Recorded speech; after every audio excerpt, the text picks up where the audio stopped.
The nuclear deal was ratified, supported ultimately with the current parliament, and the most important reality is that the supreme leader supported the nuclear deal.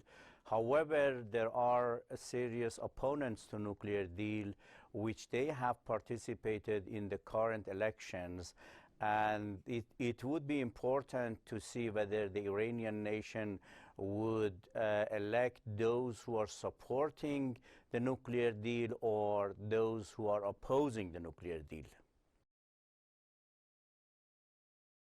You know, 12,000 people, they registered for parliament for 290 seats.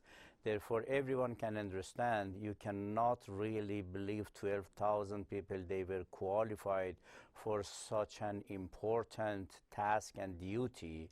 However, at the end, the Guardian Council qualified 6,000 people. Although the moderates, they are not happy, they believe more should have been qualified. But to be fair, still 6,000 people running for 290 seats. It is already a competitive election.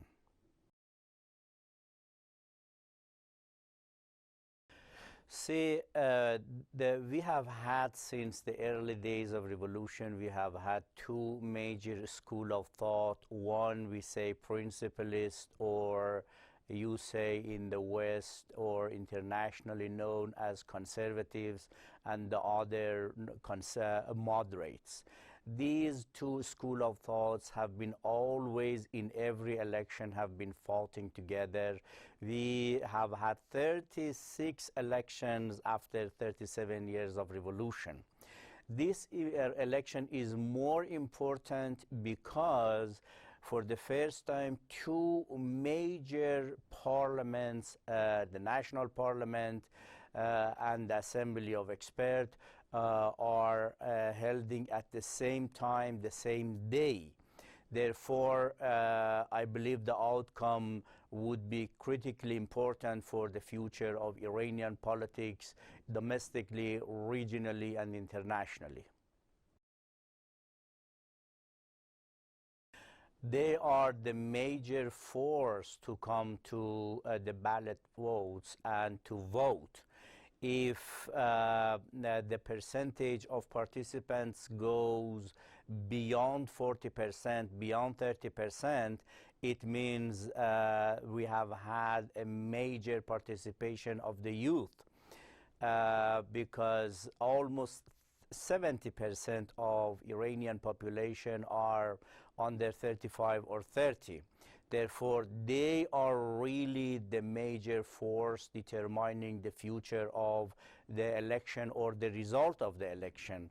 I am optimistic that the Iranian youth, they would actively participate, and I can assume we would have something like 60–65% participation, which means over 60–70% of Iranian youth would participate in the elections.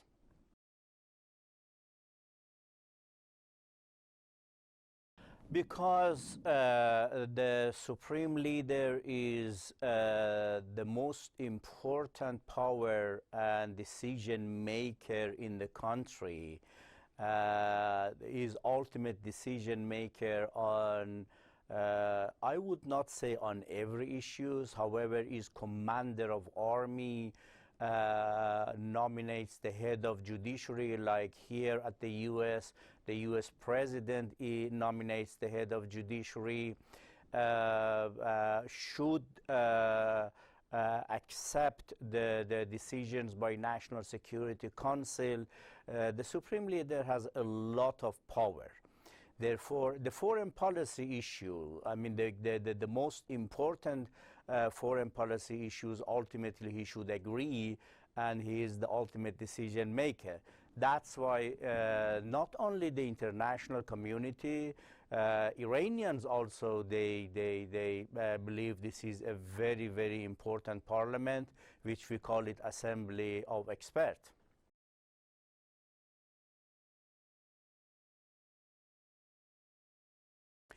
I believe if we have an outcome with powerful and balanced participation of both fractions, principalists, or as you say, conservatives, and moderates, a balance of power between both factions, and assembly of experts and parliament loyal to leader, supportive of the government of Rouhani. This would be really the best outcome, and this would have a huge impact on the future of Iran's relation with the region and international community.